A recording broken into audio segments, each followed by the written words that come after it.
I think when you launch a brand, and when you probably spoke to many now, is that I think you have to be extremely naive.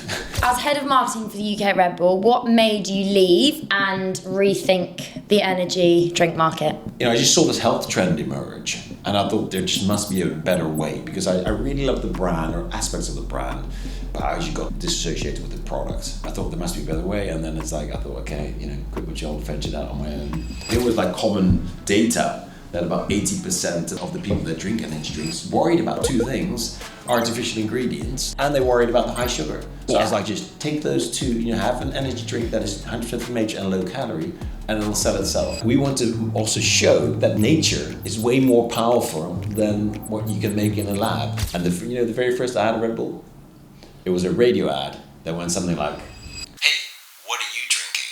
"Well, I'm drinking a Red Bull." "Oh, what's a Red Bull?" "It's an energy drink. Red Bull gives you wings." It was literally just explaining exactly what the product was. Before we get into today's episode, I want to give a shout out to a special sponsor, Sam Lawrence Recruitment. We all know that finding the right people or the right job can feel really overwhelming, and that's exactly where Sam comes in. He really just gets it. It's not just about ticking boxes, it's about connecting the right people with the right opportunities. He takes the time to understand you and exactly what you're looking for, whether you're building a team or taking that next career leap. So definitely get in touch. Trust me, you'll be glad you did. Charlie is a 3-time founding member of Startup Brands, taking each from 0 to 1 million within 18 months, across different categories, channels and countries, including launching operations in the US and Australia. He is now the founder of Plug-in Brands, an award-winning outsourced FMCG sales agency working with the fast-growth food and drink brands, and Dive-In Agency, a TikTok shop agency helping brands turn social commerce into real revenue. With a background in go-to-market strategy, brand development and distribution through retail and wholesale channels, there isn't anyone better placed to help you supercharge your brand. Charlie and the Plug-in Brands team work with a host of brands, including Moju, Muller, Clipper Tea, Who Gives a Crap, and Lovecorn. So if you're in need of an extra pair of hands to really step on your growth this year, Charlie is the guy you need to be in touch with. Getting to Grow is also brought to you by the Coconut Collab. And full disclosure, as I'm sure most of you are aware, I work there, so I know how much love goes into everything that we make. We're all about creating delicious, dairy-free, plant-based treats that do not compromise on taste. From our creamy yogurts to our indulgent desserts, everything's made with coconuts and a whole lot of care. If you're looking for something naturally good but seriously tasty, and my favourite is just our natural coconut yogurt, I have it most mornings with granola and lots of honey. Trust me, you're going to absolutely love it. Welcome back to another episode of Getting to Grow. On this week's episode, we have the amazing founder of Tenzing, Huib van Bockel, and I have one ready for the episode, which I'm very excited to have. But Huib, thank you so much for coming on the podcast. Please may you introduce yourself and tell us a little bit about what you were doing before Tenzing. Okay, well, like everything before, or yeah, just right before? I mean, maybe we don't need where you went to school. Okay, but okay. we So, can yeah. do like career Okay. before. Where do I start? So you spent years at Red Bull, right? Yes. So basically, for my life, actually, we were just discussing I lived a lot of different places. I've always been kind of, I lived in South Africa when I was young, and I lived in Mexico. Love South Africa. So I've always loved nature, like as a key thing. Where I love my outdoor sports and surfing and hiking and all that kind of stuff, climbing. And then from a career perspective, I was always in the marketing creative side. So I started at Unilever and in the marketing. Then I went to MTV. And that was still cool. Oh, cool. Yeah. Oh my God, MTV Cribs was like so, I was obsessed with that. Exactly. I'd be like, why don't I have a cinema room? Yeah, exactly. Like everyone I watched did. Where was mine? Yeah, and it was quite an offensive TV actually, all the kind of reality TV. I mean, it wasn't very cool. But I mean, but I was there also in the music, when the music was still a thing, and then slowly but surely when YouTube came around, obviously everyone started watching videos on YouTube. Yeah. But that was cool, and that was the first responsible for the first ever social media platform in Holland, so it was just before Facebook was even around, so that was cool getting to grips with that. And then I went to Red Bull, where I was head of marketing for the UK and Europe. And what was that like working at Red Bull? It was super cool. I mean, I just think the brand is amazingly fun. I've always loved, and before that I did a lot also with like the MTV Awards. I've always loved events because it's got real. If you make an ad, and then you put an ad on TV, and then you hope someone likes it, but you don't actually even see their reaction on an event. You bring people together. It's a really creative process. Yeah. I also kind of like the kind of, it's usually 3, 4, 5 months process as opposed to maybe like a year. So I like the deadlines of it and the creative process of it, and seeing, ideas come to life. Because I think that's one of my main thing. I just love making ideas come to life. Yeah. So it was fun. And actually, you're right about events, because it's also where you get so much time with your customer. Yeah. Yeah. Which 100%. sometimes you might, if you're in the day-to-day in the office, it might not be something that you're, every brand should be so consciously thinking about their customer, but in terms of like real-time connections with them might not be as frequent as you'd like, whereas at events, it's such an easy place for it to come to life. 100%, and it's just real. Yeah. I think, at the end of you're creating a marketing can be, and I remember I got dissociated with that at the beginning of my first work. I love the creative side, but then you're just creating these worlds that are not really real. And I was like not that keen on that, so I always tried to again, when you organise an event, or actually organise an event, people actually come there and enjoy it, as opposed to like, I've got this positioning in my brand, and I'm going to make this position come to life with a ad. Yeah. And whatever, you could have an adventure brand, and all the people making that adventure brand not ever even gone out on an adventure, so I just like that aspect of it. And so, as head of marketing for the UK at Red Bull, what made you leave and rethink the energy drink market? I was there for 8 years, so it was also a good amount of time, I think. But also, I had started one business before, during my MTV days, actually. So I always had this urge, and then I just saw this health trend emerge, and I thought there just must be a better way, because I really love the brand, or aspects of the brand, but I actually got disassociated with the product. And I thought there must be a better way, and then it's like, I thought, okay, quit my job, ventured out on my own. And and then the cool thing is, like, you just kind of go, okay, it's quite scary.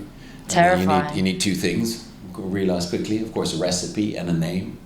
And then I was lucky enough, I was traveling, I was lucky enough to bump into the Himalayan energizing brews, kind of. I was traveling there in Asia, and they've got like 2 brews they use. And I found a doctor that helped me with my recipe, because that's the cool thing as well. When you start from scratch, all these brands, Coke, Monster, Red Bull, just started hundreds or 40 years ago, and it's based on those scientific data, or those kind of interests of people, right? People didn't, when Coke launched, no one cared about sugar. Probably they wanted sugar, right? Yeah, and actually, if you think about it now, Coke is the only drink of that colour. Yeah, if you ever launched a black drink now, yeah, I really don't think it would work. No, it's so exactly. funny that it's that, because the only other colours that might be like that would be like a Negroni. I'm thinking of dark, but it's a cocktail and you know that. But a day-to-day drink that's like that look, it just wouldn't sell now. No. Maybe, I don't wonder why they did that. Maybe coffee. I don't know. Yeah, it's a funny... Because it was like a function. But I always think, like, if the CEO of Coca-Cola or any of the soft drinks giants could change their recipe, make it natural and low calorie without losing a single can, they would, right? Yeah. But they can't. They're stuck with their old recipes. Yeah, they are. So I think that's the cool thing, when you can start on your own, So then I basically said, okay, you found these what they drink in the Himalayas. It's it's a triple hit of natural caffeine, vitamin C, and electrolytes, which they are using there for like decades or centuries to power up the world's highest mountains. It's not like news electrolytes, like it sort of might be now. No, because we had that already then. And then we and then that was like the base of the recipe. So essential electrolytes, antioxidants, and natural caffeine. And then I thought it would be so cool to honour Sherpa Tenzing, because my dad was always a huge Tenzing fan. I think my dad was probably like 10 when Everest was climbed for the very first time by Tenzing and Hillary. And he always told me that he's really like he loves the underdog stories, and basically Sherpa Tenzing, that was, he came from very little and he reached the top of the world against all odds. So that story always stuck with me. So then I discovered this recipe, and then I thought, oh, what a great way to honour that name. Yeah. It's kind of been forgotten. Yeah, definitely. Yeah. And it was always more about Hillary and less about him, So yeah. So, and then I remember, then I went to the trademark office, and it was available, so that was amazing. And then I thought, do I actually need the permission? And they were like, you don't actually, because it's a very common name there. Same if someone from Nepal or India would call their drink Jack. Okay. But I thought I want their permission anyway, and I just wanted to meet them, and so my whole family ended up meeting their whole family, and how amazing, yeah. a big family affair. Yeah, exactly, and they became partners in the business from day one, and that's where kind of the new category was born, as you said. So then for the first time ever, we created an energy drink that was made fully from nature, 100% from nature, low calorie, no junk. And we also always fought to give back to nature. So Yeah. B Corp, we Rainforest Alliance certified teas. We we carbon label. We do a lot of environmental projects. So I think, and there's also an interesting thing with a lot of the drinks that you see now in the UK are very much US inspired.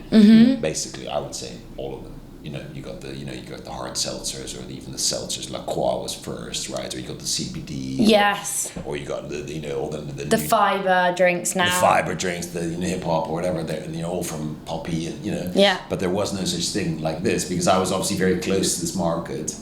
So there wasn't anything like it in the US or anything else. So I really had to pave the way. Yeah. And I think that, which sounds cooler than it is, because it's it also makes it very difficult, because I think when you launch a brand, and when you probably spoke to many now, is that I think you have to be extremely naive, because I thought it would be easier. I think that's honestly one of the biggest things, and I constantly come back to this on the podcast, is that at the beginning, when you don't know anything, it's like your best kind of weapon. Yeah. Because you probably wouldn't do it if No. you knew all the barriers and everything that was against you as Yeah, a founder exactly. and starting a business. So yeah, naivety is totally your superpower at the beginning for sure. 100%. And I think, because also there was common data that about 80% of the people that drink energy drinks worried about it back then as well, right? They worried about it. They worried about two things: artificial ingredients, like all the aspartames, taurines, and they worried about the high sugar. So I was like, just take those two, have an energy drink that is 100% from nature and low calorie, and it'll sell itself. But I think, would you realize the habit is also so deep? So, we test, for instance, quite often, and we go, what would you rather drink with thousands of people, to random people? We go, with the agency, we go, what would you rather have? An energizing drink made from artificial ingredients or one made from nature? And 82% or something says from nature. Yeah. But, then still it's a habit, that you just have to get people to, It's super habitual, and I think Diet Coke have done such a good job, unfortunately, of creating out that 4 p.m. hit, that they give you that, it gives that same energy, and there's loads of jokes around it, it's a fridge cigarette. DC is a fridge cig, and it's got that good, it's paved that way. So overcoming people's habits. I mean, in my day job, obviously, I sell yogurt. Yeah. And yogurt is breakfast is the most habitual meal of the day. So breaking someone's breakfast habit is so hard. Yeah, exactly. But once you have them in, they're locked and loaded for kind of the long term. 100%, and that's the cool thing. We check up the best data we get is on Amazon. Yeah. So it's quite a big customer for us, the second biggest actually, and we have an 80. Again, funny enough, a lot of 82s, but 82% repeat purchase. I think the average in the total soft drinks below 50. Wow. So it's just. I mean, this is delicious. This one. This is the raspberry. That's our biggest one as well. It's so good. Yeah. So people, and that's the cool thing, because people go into the brand. They come into the brand because they're looking for a better for you alternative. They are going okay, I like my energy drinks, or I like something to lift me up, but I want something that's better for you. That's the reason they start. They actually come back because they think it tastes great and the effect is better, so you don't get that crash. And so I think that's kind of cool to but it is, you are right, as long as the loyalty is that high, all we have to do, and that's why we're still growing so fast, all we have to do is get people to try it. Definitely. And then they're in. Yeah. That red light's on, isn't it, on that camera? Yeah. Okay, good. Question about matcha then. So what's the difference between having a matcha versus a Tenzing energy drink? Because it's still the green, clean kind of energy, but where does your product differentiate? Because matcha is massive at the moment. You've got some big players in the industry now that have got matcha cans and drinks and etc. So I'm keen to understand the real difference here. Yeah, so the basic of our recipe, so I basically kind of said it, but to go into more detail. Yeah. Is kind of based on 4 elements. So we've got the caffeine so for instance, when I had to decide on this recipe, you go, okay, what are the key things that work? How much do you need of each of the ingredients? And what is the best source of these ingredients? So obviously caffeine was something that we needed to have in there. Now, if you look at the traditional artificial energy drinks, they all have artificially made caffeine, so synthetically produced caffeine. So I said, okay, can't do that. And then, so we came with a mix of green coffee and green tea. So green tea has the L-theanine in there. Yeah. And the green coffee is just like, is the unroasted bean where we take the caffeine from. So it's a mix of those two. Then we have vitamin C or antioxidants, and then we've got the electrolytes, and then we've got 60% less sugar. So it's like 4.5 grams of sugar versus like the 11 grams. So the key thing we get back is that about more than 90% of our hardcore users say they get the same amount of energy but without the crash. Yeah. And that crash is like, and it's really cool because I hope to do it, but you never know with bodies, and you can't. It's not hard science in that sense, but it is like the science does say it, but you never know how the reaction actually is. Because everyone's different as well. Everyone's different, but that was always there, and the no crash is there because you don't get the sugar crash, because it's like same as your kind of blood sugar levels. We have you get about 4.5% of sugar as opposed to 11, and the second reason is because it's natural and the L-theanine kind of stops it from spiking and crashing. Yeah. So that L-theanine, matcha is a green tea. It's a form of a green tea. Yeah. So in that sense, that effect that we've had that for ages, and I don't think so. I think we don't see any. I don't know, you're probably referring to a specific brand, but they don't really play at all in that can space. Yeah. I think their main, we have the data, of course, and it's not, it's very small. Yeah. Because at the end of the day, I also think does feel like a me too. Yeah. Because it is also just a can, better for you. I think they advertise and find the energy that's good for you, whatever like that. Mm-hmm. We've been doing that for like 8-9 years. Yeah, you've paved the way. I think they've done a good job, or other people with matcha, like the matcha trend. That is just a global trend. It's just exploded globally. Yeah. I was on holiday in Panama. Yeah. I love surfing in Panama. Oh, Family cool. went surfing in Panama, and even there in South America or Middle America, like the matcha was everywhere. So it's just this massive global trend. Yeah, it's funny because matcha's been around a long time as well. Like, obviously, it's been around for centuries, but it's also still been around a long time. Like I went to Bournemouth University. And I was very into like health and kind of wellness when it was in very early days of nowhere near what it is now. So we're going back to like 2014, 2015, and I was that weirdo that went and got matcha latte, and all my friends were like, "What is this green like?" And I was like, "Well, yeah, but that was then." So exactly. It has been around, but yeah, it's just completely taken off. 100%, and I think it's taken off. I think we don't. For us, that has had no kind of impact. Yeah. Or whatever. I think it's the more impact indeed that matcha. I also think it's like definitely a great trend, and it would be more impactful for coffee sales. Let's say the people taking an iced latte or a matcha latte instead of their milk or coffee or whatever. So I think it's a great product, and I think but it really plays in that.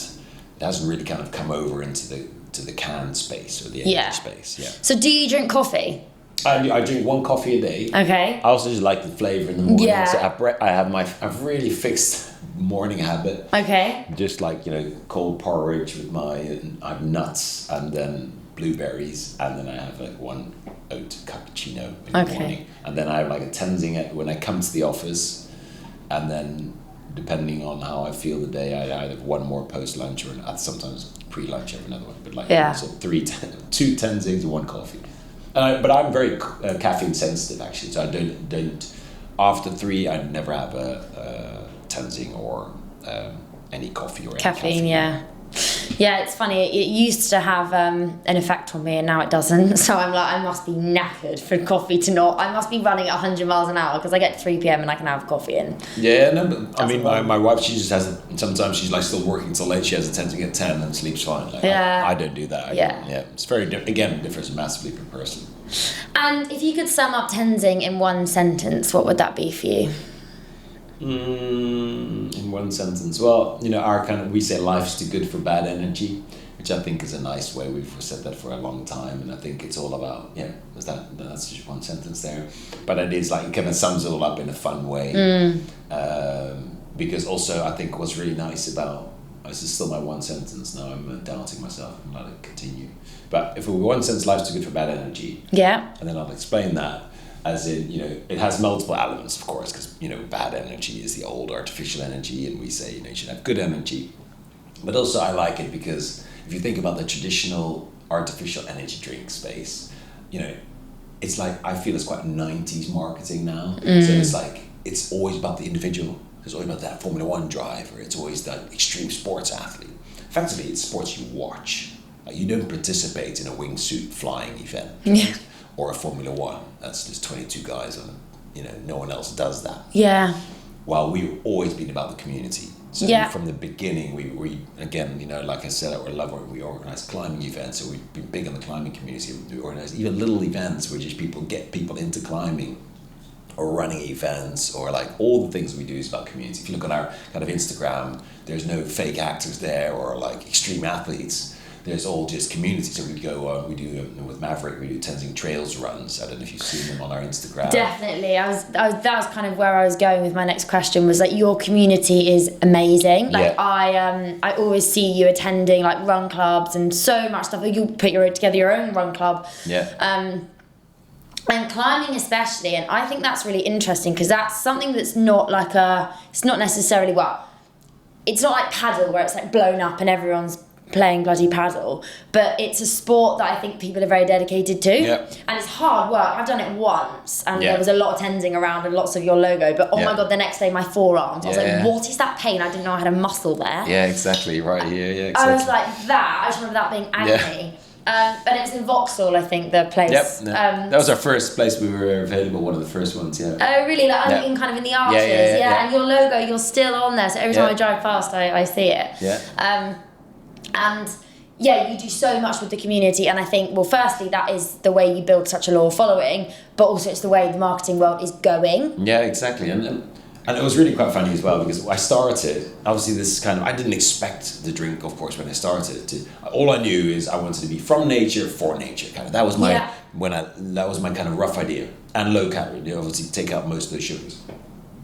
And then obviously discovered this recipe, called it Tenzing. But then I was like, okay, but how do I then bring this world to London?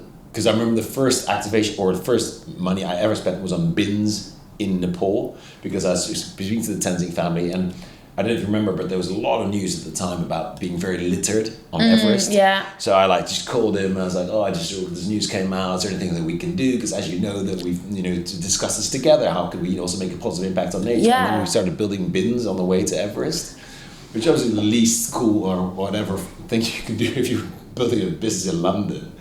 And then but it resonates with your story and kind of. It does, but I don't know. Then it did a lot, but we love it, and we build more every year, but then luckily enough, the bouldering really came up. So the indoor climbing came up in London, and it was really, when I started, that was also, I think there was like 2 bouldering walls in London. Now there's like 40. So we really grew with that sport, and maybe we even potentially helped build a bit. And I do it twice a week with my son. So it's an amazing sport to do, and it did grow, and it's also still growing very, very fast. Like comparable to at one point it was fast growing sport in the UK. Because it is hard, but it's also easy to get into. You just rock up, and it's all different levels, and you could go climbing with like the world's best climber, would still be very fun. While like if you play tennis with someone, or like a run, I guess someone could be really fast. Yeah, exactly. You can literally, they could be all the most difficult ones right next to the most easy one, and they can help you, or she can help you with the with your bit. So it's very social sport. It's very individual actually, because obviously you have to climb yourself, but it's probably the most social sport I know, because you go in and people are just constantly helping each other. So it's a great sport that we really kind of embraced. And speaking about Red Bull actually, and their kind of approach to marketing and what you led for 8 years in the UK, when I look at Red Bull's Instagram, I was looking at it this morning, they never sell you a product. Like, there is never any product shopped really in their Instagram. It's all lifestyle, it's all events, it's all kind of sports, and that's the way they are sharing with you a lifestyle. And I think that's an amazing way to build a community, because it does. When you're sold to, generally people don't like it. They want to be involved in what you're doing, but they don't want to be like, oh, buy my product. Whereas I think Red Bull do that very well. And I see that kind of trickling through on your Instagram as well, and I was looking how you have very much like a kind of byproduct of joining our clubs is that hopefully you do get into Tenzing as well. So how did being at Red Bull, such a massive, massive brand with their kind of logo all over the world, how did that shape you up for starting your own brand and then it being a challenger brand where you don't have the kind of footprint yet that Red Bull have? And how did you bridge the gap? So there's two things I'd say. One, it's very important to realize, I actually had this debate with someone on LinkedIn the other day. I don't know if you saw. No, I didn't. It was about our out-of-home we have an out-of-home campaign, and it's just a big can where we say life's too good for bad energy, and then we say 100% from nature, low calorie, no junk. So that it's not about our community. It's just about the product. Yeah. And there was a debate. Someone said this is not good. It should be about emotion and culture and all that kind of stuff. And I'm a big believer. And what people forget is they see Red Bull now. But they don't see Red Bull in the 90s when it launched. And the very first ad of Red Bull, it was a radio ad that went something like, hey, what are you drinking? Well, I'm drinking a Red Bull. Oh, what's a Red Bull? It's an energy drink. Red Bull gives you wings. It was literally just explaining exactly what the product was.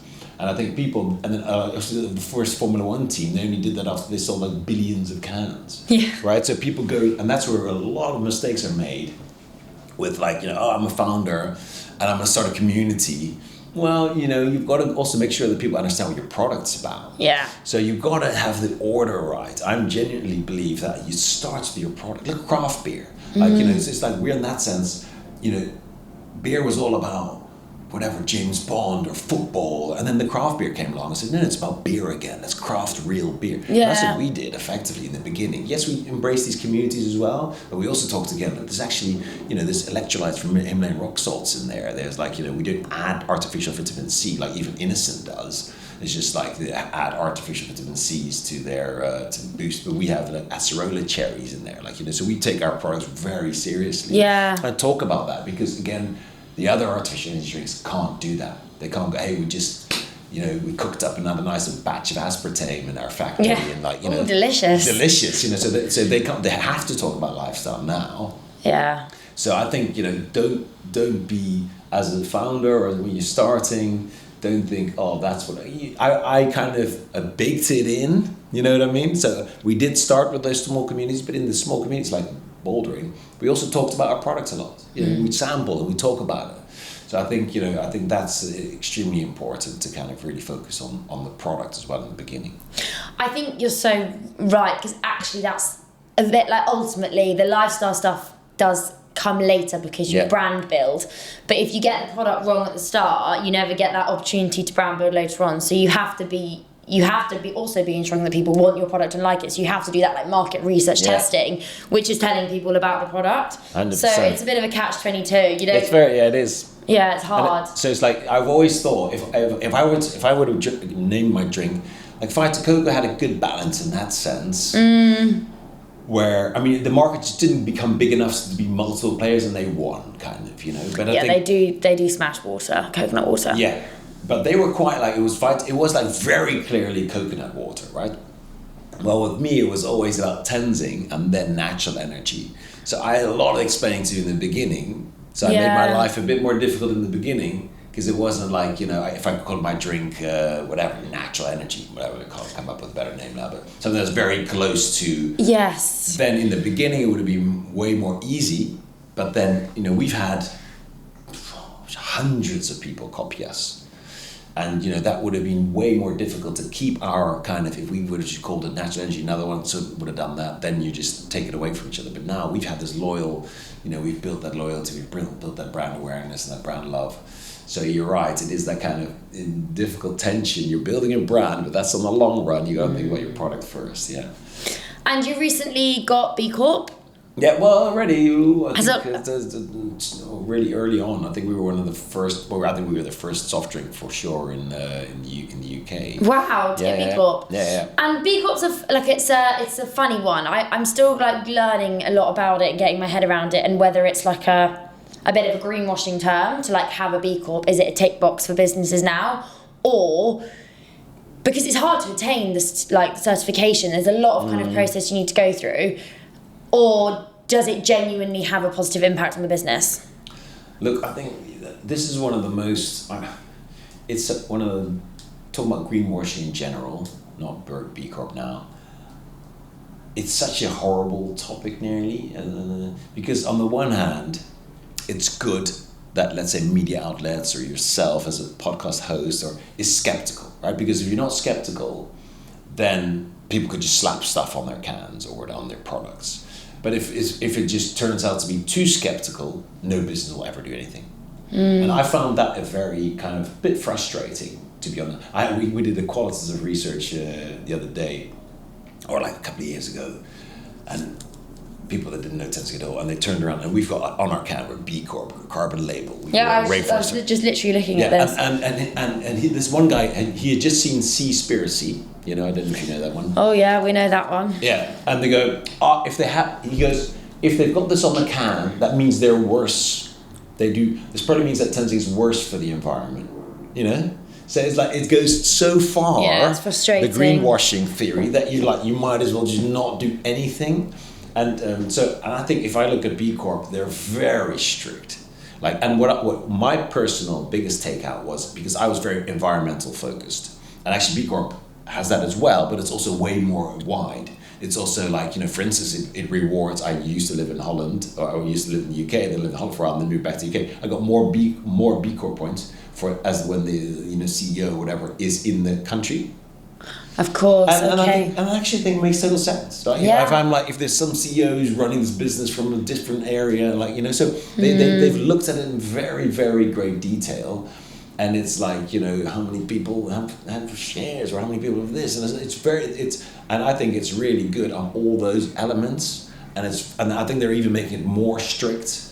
So, and again, Rainforest Line certified teas, that is that we go above and beyond, and we like carbon label, for instance. So what we did stop, actually, as a result, we never got accused from greenwashing, but the whole offsetting became such a big thing, and we were offsetting, and it cost us a lot of money.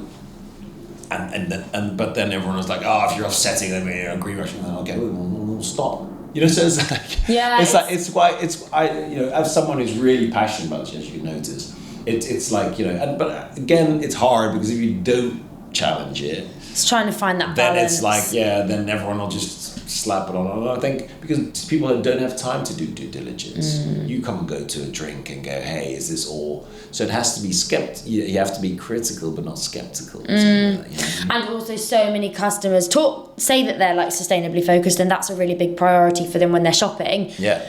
But actually, when we've done research, and I'm sure you've done research, price is huge. Price is the biggest kind of factor as to why someone will or won't buy something. So it is, again, coming back to, you can have all the sustainability credentials, but that does impact the price, because it costs us more money as a business to input into that infrastructure. I need people, we've got people in the team to kind of look after that. Yeah, but it will reflect in the RRP. Yeah. So, yeah. But speaking of money, so Tenzing is now the third biggest energy drink in the UK behind Red Bull and Monster. Obviously. Well, and then it's in Tesco, we are, and in London grocery. Yeah, we're the third biggest. But yeah, the two biggest yeah. And you've recently raised money through Heineken. Yes, I have. Which is so exciting. So tell me about that process and kind of why you made that decision. Well, it's a good one because I think you've got a lot of options. One of the key things for any founder, I guess, is how do you fundraise? How do you fundraise? Where do you fundraise? And so my whole philosophy was I went alone for a long, long time. So we moved. I was lucky enough that my wife also has a job, a decent one, and then but we still had to move house. We had small twins. They had to go from a room each to in the same room, no gardens, So we literally had to cut back a lot. We'd stop our gym. We weren't suffering, but it was from a different. Obviously, I had a good job, so. But then, so I didn't take a salary for 4 years, I think. So self-funded for a while, then got one funding in, and then this was our second funding round. And what I noticed is energy is that's what I was saying with number 3 in the grocery channel. So everywhere where we operate, we're either number 1 or 3. Like for instance, in climbing or London universities, we're the number 1. So when people really understand it, really get it, we're the number 1. And where we put a bit of attention, like grocery or Tesco or London, we also are the number 3. So we took Rockstar, Relentless, and we really see this kind of the new generation that's kind of tired of this. And it tastes really good. Yeah, and exactly. The quality's amazing. It's not so many products that you try. And I get sent a lot of products from the podcast, obviously, and I'm trying them and I'm like, oh gosh, I don't like it. It's not good. Doesn't taste good. This tastes delicious. Yeah, exactly. And it's really actually, I always say so in energy, it's quite normal to have a total of peach on the can. There's no single trace of peach in the can. So people actually, when you add actual raspberries as opposed to artificial raspberry flavors, people notice. And like, you know, but who knew that would be kind of a radical idea in the Yeah, I energy know. space. Ooh. Yeah. My God. Oh, you actually add the stuff that you put on the can. What? It's bizarre. Yeah. So that's why indeed we have a lot of repeat purchase. But like what we didn't, as you know, the UK has got 45,000 independent stores, right? Every corner has a couple of stores. And as a small business, it's very hard to get into those. You know, I think energy is the number one SKU in soft drinks. The number one SKU is Red Bull Monster, like the top 4 SKUs are Red Bull Monsters. And we were not playing there, so I really wanted a partner that could help us, not only financially, but also kind of, you know, with that. So they took a minority stake, which allowed us also, and I think that's also cool with energy, is like it's very concentrated market. If you compare that, for instance, with beer, there's so many brands vying for your attention. Well, we are now the second in share of voice, so we're the second advertiser in energy. We've passed Monster. So, you know, in that sense that, you know, obviously they always say if you get to that, the second spot will eventually become yours. Definitely. So investment that we can then spend in marketing and people and also innovation and all that kind of stuff. And secondly, they will help us in the convenience channel. Yeah. Convenience, you're right, actually thinking about corner shops and independent shops as well, but also like those kind of corner shops like where they're generally supplied by the likes of, you know, a Booker or a Best Way. Yeah. You have to do so much education at the depot and that kind of level, but also then store manager level. Also manager. That's feet on the street, right? Yeah. That's really it's a tough. leaky bucket, as they say. Like, you know, so you get it listed in a store, and even like sometimes we've noticed it sells so well, and then they forgot they even ordered it because it's not top of mind with them. Yeah. So it's like the faster you sell, then they go like, oh, you know, and then you go back in and say, we used to have 4 cases, they're gone. Oh yeah, but I forgot to reorder. So it doesn't even matter how fast you sell, the reordering, and that's what they've got. Like, so with the Heineken now, they visit 6,000 stores. You know, they've got a huge team there that goes out. So we'll just be part of that team. So that's just amazing. Yeah. And would the idea one day to be kind of like fully be taken over by the? You never know. Like I have, and I genuinely mean that. I was always in it to kind of just keep doing this. I wasn't, you know, I think that's very good to do, even if you do exit, because it will always take longer than you think. Yeah. You know, and I think if I hear sometimes, I want to launch this, I want to exit in 4 years, you go like, it has happened, but it's like 1 in a million in that sense. You have to be willing to go long, and you know, it is a long game. Yeah. And I think we're nearly approaching 10 years, and you do hear that quite a lot. And actually, that's like kind of that invisible gate moment, where you go, okay, now we're really getting big. And for us, that was really the case. So one day, maybe. Maybe, yeah. And speaking about innovation, you've obviously just launched your brand new one, but I wanted to talk to you about the Fiery Mango. Mm-hmm. So that, you said, was the world's strongest natural energy drink with functional ingredients like, now, is it cordyceps? There's lion's mane. We've got lion's mane and more caffeine than your usual ones, right? Yeah. What sparked that, and how did you strike the balance between like boldness but with your core like natural ethos on that SKU? Yeah, so it's been that SKU became a mix of multiple insights over the years, and one of them, you know, being, you know, we were just discussing the deep habit. So again, if people had the choice, if we think about it, if all our memories were erased and they all go into the supermarket now, we would be the biggest. I'm 100% convinced of that, because we taste better, we've got better ingredients, but it's just a habit that you need to break. Yeah. And one of the key things is people go, it works because it's bad, you know?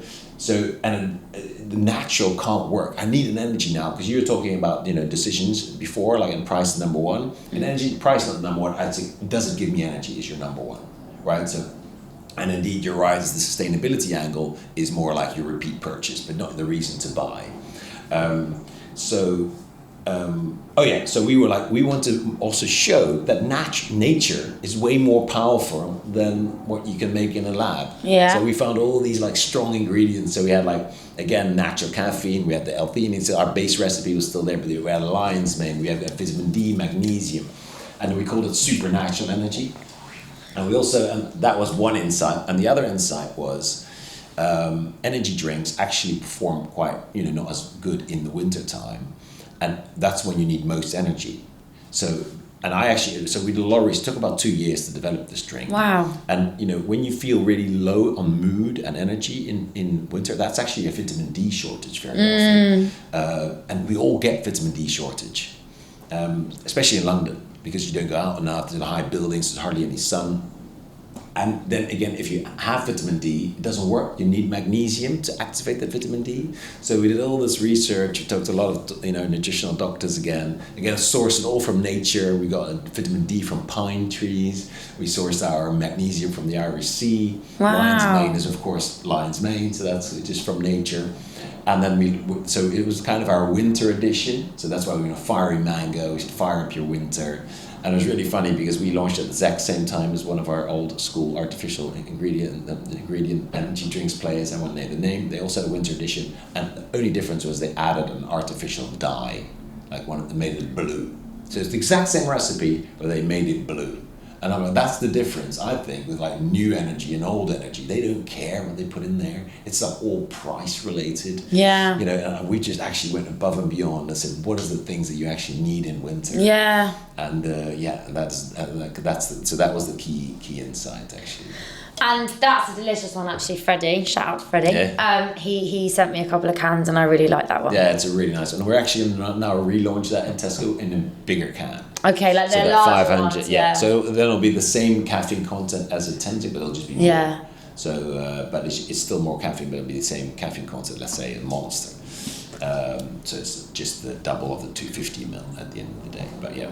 You need to go and you've probably already done this, but I see so many Red Bull and Monster cans in like white vans of like builders and tradies. Yeah. You need to find out where all these tradies like drink or where they park their vans at night and leave them all like a package. Yeah. And say like swap up your energy or something because they live off this stuff, yeah, right? Exactly, yeah. And I with my day job, Coconut, I had an event at the MOD with a lot of like the MOD and the sites, and I was the Red Bull and Monster in there. I was just shocked, and I said actually like about Tenzing there, and I was like, this is mental that they had such a stance, and where it's so bad for you, and there's like people preaching, on one corner of the hall about like plant-based and how it's really good for you, and then like Red Bull had a stand, and I was like, guys, what's the connection here? Like, how is this, but. What, with kind of Heineken's backing now, what's your vision for Tenzing over the next like 5 to 10 years? And what would you say, actually no, I've got another question, so let's do that one first. Which one? So like with the kind of Heineken backing now, what's your vision for the next 5 to 10 years for Tenzing? Yeah, so look, also we don't have a massive international drive in the beginning, so a lot of people go like, okay, you're going to launch internationally. I think for us, like it's such a huge market, we're just scratching the surface. We show that when we're available and people know about us, we are sometimes the number one, number two, number three, and then if we can get that is huge. So for us, it's like just literally availability, just getting us in the hands. Because I also believe like once you have your favorite drink, you want to be able to get that favorite drink everywhere. Yeah. So you want to be on the car to your whatever, to your parents, or you want to be able to pick up a Tenzing. So we are like, for instance, BP. We're not yet in Shell or not at an MFG. So we just want to get. That's, I would say, the key first goal is to get us everywhere and just to kind of keep doing our community stuff, do that on a bigger scale, and just also drive awareness. Like I said, we're the second biggest kind of advertiser now in share of voice. So just get the message out because we see a real big correlation. So for instance, in London we're the number 3, but that's also where our number 3 is in awareness. In total UK we're number 7, and that's also where awareness is. Yeah. So the fact that if you now have the number 2 share of voice, it means that we'll get there eventually, and that it's a huge correlation. Like people have to know you to be able to buy you. Definitely, you got to climb up that kind of brand awareness ladder, because actually that's such a big part of it as well. It's just people even knowing you exist. Exactly, or know what it is. Yeah. And I think that's why again our out of home is really about, again, then coming back to the other question, like what do you do with the first community, like so our groundswell, let's say, and our real stuff is all done in the community. But when we talk about our ads, it's very often product led. Yeah. Because that's still like, oh, I've seen this Tenzing for what is it even? And then you go, oh, it's 100% from nature. Yeah. There's no artificial ingredients. So that's still a big job to be done there. And what would you say your biggest, kind of, your proudest moment so far at Tenzing has been? Yeah, I can just say there's been many, but I think at the end of the day, you just shout out to Freddie. I mean, I think just the whole team. I think all my most fondest memories are as we achieved something as a team. Yeah. And that makes me probably proud. I'm never like, it's really hard because sometimes people go to me, oh, you must be so proud now that you see it everywhere. It doesn't really resonate. I don't know, because it's also so tough. It's like you might see yourself on a Tesco Waitrose shelf and you think, oh, it might be gone in a second. I think there's always this fear. Yes. But I think what always, keeps, and I'm always very honest as well with my team about like the mental challenges I might have, about like, how scary it might be. So I think, that we're just, plowing on together and doing this together is the coolest thing, I think. And I think we can all, and I've always had that, even in all the jobs, I just also want the team to think, when they look back on that period while they were working at Tenzing, that was just an amazing time and we did something truly unique. And I think that's the stuff that I'm probably most proud of. And that definitely feeds from the top. For sure, it trickles down into the team. And I think hiring is actually something that comes up a lot on the podcast because people find it really hard. They've hired and it's not been the right fit, and they've been really honest and said, look, we had to get rid of, it wasn't the right cultural fit, or, expertise weren't kind of where they said they were. And hiring is really hard, and good people are really hard to find. 100%, But then also when you have a really good person, they're probably tapped up every 25 seconds on LinkedIn by someone else. So how have you curated your insane team? So we've changed a bit in that sense. In the beginning, I was extremely I was no hierarchy whatsoever. I don't know if you heard that story once, but I was like, literally, I do not want a hierarchy. I didn't believe in it because I was also one of the key reasons I wanted to work for myself. So I didn't want a boss. I was never really good with bosses. I always I think that's always a good indicator that you should be an entrepreneur one day. I always thought, I know better, and I've had some really good bosses. It wasn't them, it was me, But I thought I just hated people looking over my shoulder telling me what to do, always. So I'd always just also mostly ignore them. And then I thought, when I started my business, I don't want me to be the only one who benefits from that new philosophy. I want everyone not to feel like they have a boss. So I was I even said that people decide on their own salaries, but all these salary experiment didn't go well, for instance. But I think the main thing that we do, and we've always done, is really hire people that also are from our communities. So they're either climbers or runners, and I think that's one thing. Even like our CEO, head of finance, we just hired, is extreme, like a runner and a real gym person who knows those communities. He was from Barry's, for instance, there, and we've our latest hire. She does a 16:29 5K run. She's an extreme runner. She knows 16:29 5K. Yeah. What is that? Like a 2:50 pace or something? Yeah, disgusting. Fast. And she's friends with Keely Hodgkinson. And right. So we really. So if you have that, that's one. Second, I think you're. Just good energy. I think the team. Everyone is good energy. You'd fit well in the team, I think. So you should think about that. Okay, I'll think about that. We'll have a chat. But it's positive energy. We're now in Sandbox, and the girl at the reception the other day, I just have to say, your team is so nice. They're all positive energy. Yeah, but you do have a 10 out of 10 Tenzing team. Yeah, and I think that's because I know you always at the end of the day you hire people you like. Yeah. I always think you always have that Christmas party analogy where it shouldn't matter where your seat is. When you sometimes you're in an office, that. So you're like, that's the only seat available. She's like, I'll sit next to whoever. Yeah. So that's, it's just for myself, because I just want to have fun. Yeah. Just because it is tough enough already. Yeah. You just want people that are nice or committed. I'm not the kind of manager that goes, hey, Zoe, you said you do this. I heard, or I saw that you didn't do it. I didn't like that management aspect of it. Of course, we'll have clear goals.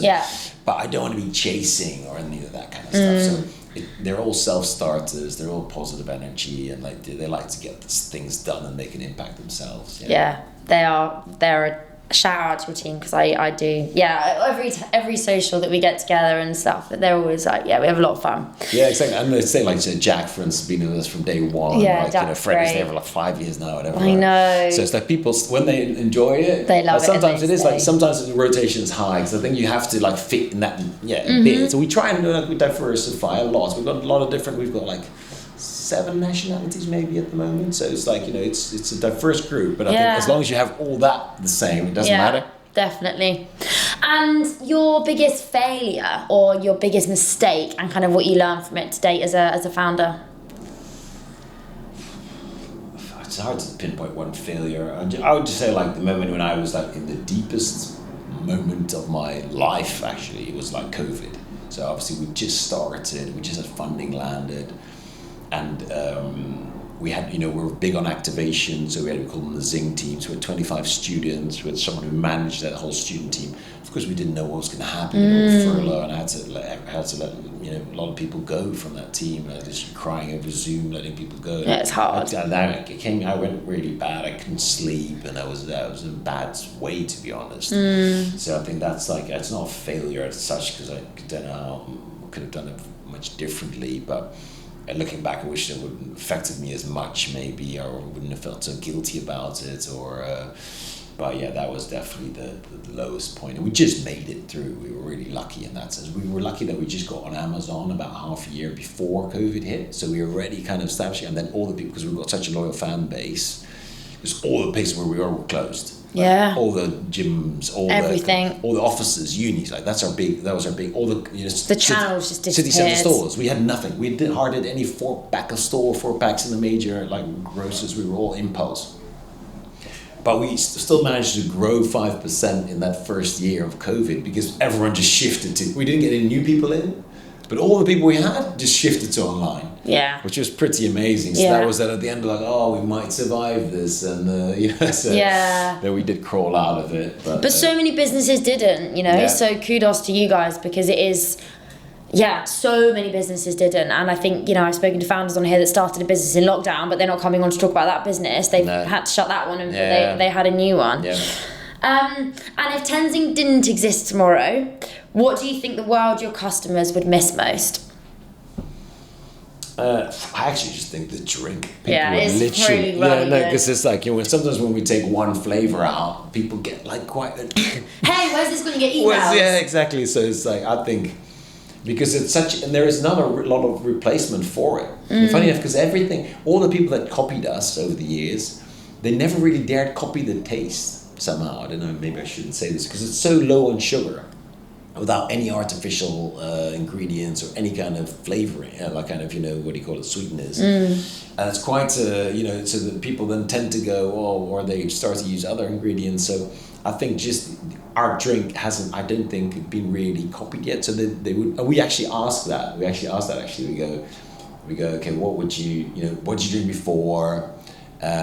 What would you drink if we weren't there? And then we ask, and then half the answers are please don't, please stay around or something, or then go back to drinking water or coffee. Yeah, they don't want anything else. They don't want anything else. They wouldn't even go back. That's the cool thing as well. So the people that came from let's say artificial energy drinks, it's about 60%, 40% is totally new, and 60% is then from that, and I think more than half of that wouldn't go back. Yeah, I'd never go back. I really, really try and limit my artificial sweeteners and stuff. Obviously, it's really hard day to day if I'm out. Sometimes I might not know what's in it, but if I have the option and the choice, I really try not to, because it has so much adverse effect on your body, your gut, etc. So definitely not.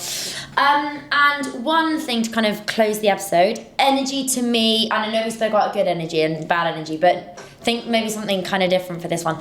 Energy to me means... I think when I left my first job, that was actually where I had a really amazing boss, and she said to me, she did my goodbye speech, and she said, if there's one word for you, it'd be creation. So it's you're creative, but you also really energize and inspire around that idea to make that idea come to life. And I think that is really also who I think was a good word. And that was what gave me a lot of energy to kind of, with a team, like I said, with events. My favorite one would probably be with a great team of people organizing something like an event, but also just even having a concept come to life, anything. So I think that really, so for instance, we're going to go into a new sport now.